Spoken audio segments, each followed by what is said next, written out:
नमस्कार, आकाशवाणी से प्रस्तुत है समाचार प्रभात।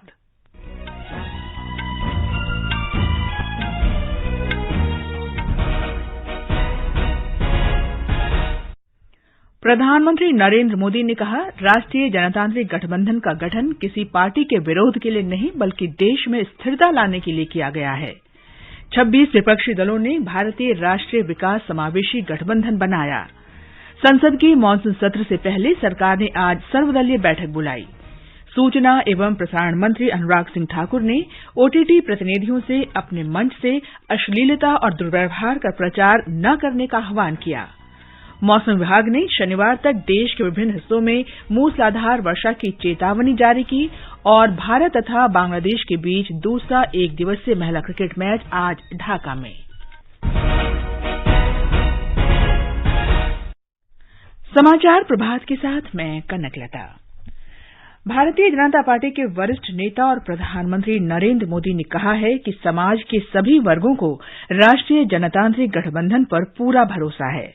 प्रधानमंत्री ने कहा कि राष्ट्रीय जनतांत्रिक गठबंधन का गठन किसी पार्टी के विरोध के लिए नहीं बल्कि देश में स्थिरता लाने के लिए किया गया है। एनडीए किसी के विरोध में नहीं बना था। एनडीए किसी को सत्ता से हटाने के लिए नहीं बना था, बल्कि एनडीए का गठन देश में स्थिरता लाने के लिए हुआ था। और जब देश में स्थिर सरकार होती है तो देश वो फैसले करता है जो कालजयी होते हैं, देश की दिशा बदलने वाले होते हैं। प्रधानमंत्री ने कहा कि गठबंधन ने अपनी राजनीतिक यात्रा के 25 वर्ष पूरे कर लिए हैं और अगले 25 वर्ष में देश एक विकसित और आत्मनिर्भर राष्ट्र बनने का लक्ष्य हासिल करने के लिए प्रयासरत है। राज्यों के विकास से राष्ट्र का विकास, इस मंत्र को एनडीए ने निरंतर सशक्त किया है। इस यात्रा में जो पुराने साथी रहे हैं, मैं उनका तहे दिल से अभिनंदन करता हूं। भविष्य की यात्रा के लिए जो नए साथी आए हैं, मैं उनका हृदय से स्वागत करता हूं। प्रधानमंत्री ने कल नई दिल्ली में गठबंधन के सहयोगी दलों की बैठक को संबोधित किया। उन्होंने कहा कि राष्ट्रीय जनतांत्रिक गठबंधन की एक महत्वपूर्ण भूमिका है। इस महत्वपूर्ण कालखंड में एनडीए की बहुत बड़ी भूमिका है। एक तरह से ये नई ऊर्जा से भरी हुई त्रिशक्ति है। एन से न्यू इंडिया के लिए, डी से डेवलप्ड नेशन के लिए, ए से aspiration of people and region के लिए। आज देश का गरीब, देश का मध्यम वर्ग, देश के युवा, महिलाएं, सभी का विश्वास एनडीए पर है।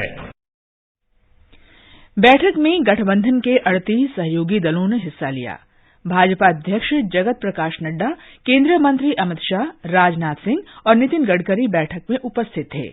राष्ट्रीय जनतांत्रिक गठबंधन के सभी घटक दलों ने संकल्प लिया है कि वे प्रधानमंत्री नरेंद्र मोदी के नेतृत्व में मिलकर आगामी लोकसभा चुनाव लड़ेंगे। एनडीए के सभी सहयोगी दलों ने 2019 में मिले जनादेश से भी बड़ा जनादेश 2024 में हासिल करने के लिए श्री मोदी के नेतृत्व में पूरा भरोसा जताया है। आगामी लोकसभा चुनाव में 26 विपक्षी दलों ने भारतीय राष्ट्रीय विकास समावेशी गठबंधन इंडिया का गठन किया है। कांग्रेस अध्यक्ष मल्लिकार्जुन खड़गे ने कल बेंगलुरु में विपक्षी दलों की बैठक के बाद इसकी घोषणा की। श्री खड़गे ने कहा कि अगले वर्ष लोकसभा चुनाव में इस गठबंधन का मुकाबला राष्ट्रीय जनतांत्रिक गठबंधन से होगा। उन्होंने बताया कि गठबंधन की अगली बैठक मुंबई में होगी। बैठक में 11 सदस्यीय समन्वय समिति बनाने का निर्णय लिया जाएगा। 11-member coordination committee will be set up that will decide shortly, and we are going to meet again in Maharashtra, Mumbai. There we will discuss the names of the coordinators. This one secretariat will be set up for campaign management, and other committees on a specific issue will be set up.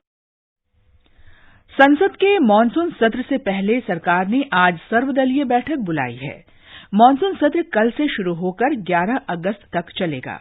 23 दिन के सत्र में सदन की 17 बैठकें होंगी। सरकार सर्वदलीय बैठक में संसद के दोनों सदनों के सुचारू संचालन के लिए सभी दलों का सहयोग चाहेगी।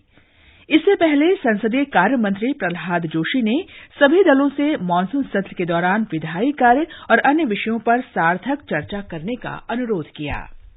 ये समाचार आकाशवाणी से प्रसारित किए जा रहे हैं। ताजा समाचार जानने के लिए आप हमारे Twitter handle @AIR News Hindi को फॉलो कर सकते हैं। सूचना और प्रसारण मंत्री अनुराग सिंह ठाकुर ने कहा है कि OTT प्रतिनिधियों का ये दायित्व है कि उनका मंच रचनात्मक अभिव्यक्ति के रूप में अश्लीलता और दुर्व्यवहार का प्रचार न करे। श्री ठाकुर ने कल नई दिल्ली में प्रमुख OTT प्रतिनिधियों से बातचीत की। बैठक में विशेष रूप से दिव्यांगजनों के लिए पहुंच बढ़ाने और नवाचार सहित विभिन्न मुद्दों पर विचार विमर्श किया गया। एक ट्वीट में श्री ठाकुर ने कहा कि भारत विविधतापूर्ण देश है और OTT को देश की सामूहिक चेतना को भी प्रतिबिंबित करना चाहिए और सभी आयु वर्ग के लोगों के लिए एक स्वस्थ वातावरण प्रदान करना चाहिए। उन्होंने कहा कि OTT मंचों को देश की सांस्कृतिक विविधता के प्रति भी संवेदनशील होना चाहिए। श्री ठाकुर ने कहा कि OTT प्लेटफॉर्म ने नई प्रतिभाओं को प्रोत्साहन दिया है और क्षेत्रीय सामग्री को वैश्विक स्तर पर प्रदर्शित किया है। उत्तर प्रदेश के मुख्यमंत्री योगी आदित्यनाथ ने कहा है कि राज्य पिछड़े राज्यों की श्रेणी से बाहर निकल चुका है और विकास की राह में सकारात्मक योगदान के साथ एक सक्षम राज्य बन रहा है। लखनऊ में एक समारोह में उन्होंने कहा कि आवश्यक विकास के अभाव में कई राज्य आज भी बीमारू राज्य की श्रेणी में हैं। उनकी ये टिप्पणी नीति आयोग के उस बयान के एक दिन बाद आई है जिसमें कहा गया था कि भारत में 2015-16 और 2019-21 के बीच 13.5 करोड़ लोग गरीबी से बाहर निकले हैं। इनमें बिहार, मध्य प्रदेश, राजस्थान, ओडिशा और उत्तर प्रदेश के लोग शामिल हैं। भारत की G20 अध्यक्षता के तहत रोजगार कार्य समूह की चौथी और अंतिम बैठक आज से मध्य प्रदेश के इंदौर में शुरू होगी। हमारे संवाददाता ने बताया है कि इस बैठक का समापन 21 जुलाई को G20 देशों के श्रम और रोजगार मंत्रियों की बैठक के साथ होगा। G20 रोजगार कार्य समूह की बैठक मंत्री स्तरीय घोषणा और परिणाम दस्तावेजों को अंतिम रूप देने पर केंद्रित होगी। केंद्रीय श्रम एवं रोजगार सचिव श्रीमती आरती आहूजा ने बताया कि बैठक की अध्यक्षता केंद्रीय श्रम एवं रोजगार मंत्री भूपेंद्र यादव करेंगे। मंत्री स्तरीय बैठक में विभिन्न देशों के 24 मंत्रियों सहित लगभग 165 प्रतिनिधि शामिल होंगे, जबकि रोजगार कार्य समूह की बैठक में 86 प्रतिनिधि हिस्सा ले रहे हैं। इस आयोजन के दौरान मध्य प्रदेश और खासकर इंदौर और मांडू की प्राकृतिक, सांस्कृतिक और ऐतिहासिक सुंदरता का प्रदर्शन भी किया जाएगा। संजीव शर्मा, आकाशवाणी समाचार, इंदौर। निर्वाचन आयोग का दल असम विधानसभा और संसदीय क्षेत्रों के परिसीमन मसौदे पर 3 दिवसीय सार्वजनिक सुनवाई के लिए आज राज्य का दौरा करेगा। इस दल में मुख्य निर्वाचन आयुक्त राजीव कुमार, 2 चुनाव आयुक्त और 11 अन्य वरिष्ठ अधिकारी शामिल हैं। निर्वाचन आयोग का दल मसौदा प्रस्ताव से संबंधित सुझावों और शिकायतों पर बातचीत के लिए राजनीतिक दलों और विभिन्न समूहों के प्रतिनिधियों से मुलाकात करेगा। दल विधानसभा और संसदीय क्षेत्रों में प्रस्तावित बदलावों पर हितधारकों के साथ जिलेवार परामर्श भी करेगा। आयोग ने इस साल 20 जून को असम के संसदीय और विधानसभा निर्वाचन क्षेत्रों के मसौदा प्रस्ताव को प्रकाशित किया था। इसमें संसदीय और विधानसभा निर्वाचन क्षेत्रों की संख्या में कोई बदलाव नहीं किया गया है। निर्वाचन आयोग ने तेलंगाना के सभी 119 विधानसभा क्षेत्रों और 33 जिलों के लिए चुनाव पंजीकरण अधिकारी और जिला चुनाव अधिकारी नामित किए हैं। राज्य सरकार के परामर्श से इन्हें नामित किया गया है। ये अधिकारी मतदाता सूची के प्रबंधन, मतदाता पंजीकरण सुनिश्चित करने और चुनावी डेटा बनाए रखने में महत्वपूर्ण भूमिका निभाएंगे। मौसम विभाग ने शनिवार तक देश के विभिन्न हिस्सों में मूसलाधार वर्षा की चेतावनी जारी की है। मौसम विभाग ने कहा है कि आज महाराष्ट्र, गुजरात, गोवा, तेलंगाना और ओडिशा में घनघोर वर्षा हो सकती है। एक रिपोर्ट। राजस्थान, जम्मू कश्मीर, लद्दाख, गिलगित, बाल्टिस्तान, मुजफ्फराबाद, हिमाचल प्रदेश, उत्तराखंड, छत्तीसगढ़, केरल, आंध्र प्रदेश और कर्नाटक में भी भारी बारिश का अनुमान है। मौसम विभाग ने कहा है कि उत्तर पश्चिम बंगाल की खाड़ी और उससे सटे तटीय उड़ीसा पर चक्रवात का दबाव बना हुआ है। इसके प्रभाव से अगले 24 घंटों में उत्तर पश्चिम बंगाल की खाड़ी के ऊपर कम दबाव का क्षेत्र बनने की संभावना है। इस बीच दिल्ली में यमुना नदी का जलस्तर खतरे के निशान से नीचे आ गया है। आज सुबह 6 बजे जलस्तर 205.25 मीटर दर्ज किया गया। समाचार कक्ष से शशिभूषण त्रिपाठी। हिमाचल प्रदेश के अधिकांश भागों में आज सुबह से ही वर्षा हो रही है। मौसम विभाग ने 22 जुलाई तक प्रदेश में मानसून सक्रिय बने रहने की संभावना जताई है। और अब खेल जगत की खबरें।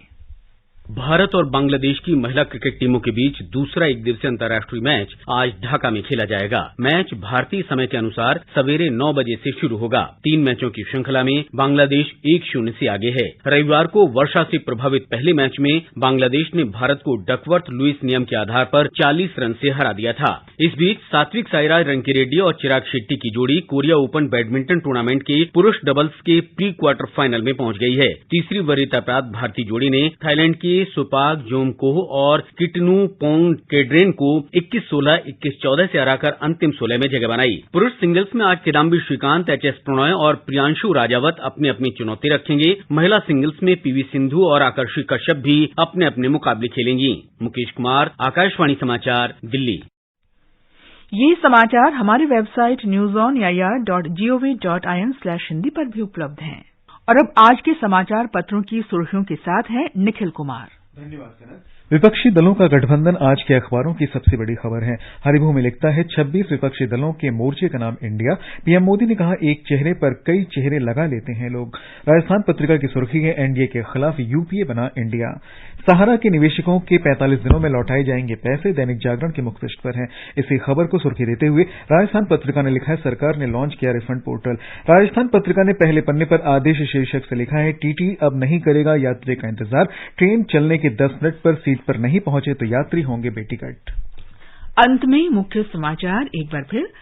प्रधानमंत्री नरेंद्र मोदी ने कहा राष्ट्रीय जनतांत्रिक गठबंधन का गठन किसी पार्टी के विरोध के लिए नहीं बल्कि देश में स्थिरता लाने के लिए किया गया है। 26 विपक्षी दलों ने भारतीय राष्ट्रीय विकास समावेशी गठबंधन बनाया। संसद के मानसून सत्र से पहले सरकार ने आज सर्वदलीय बैठक बुलाई। मौसम विभाग ने शनिवार तक देश के विभिन्न हिस्सों में मूसलाधार वर्षा की चेतावनी जारी की। और भारत तथा बांग्लादेश के बीच दूसरा एक दिवसीय महिला क्रिकेट मैच आज ढाका में। इसके साथ ही समाचार प्रभात का ये अंक समाप्त हुआ। नमस्कार।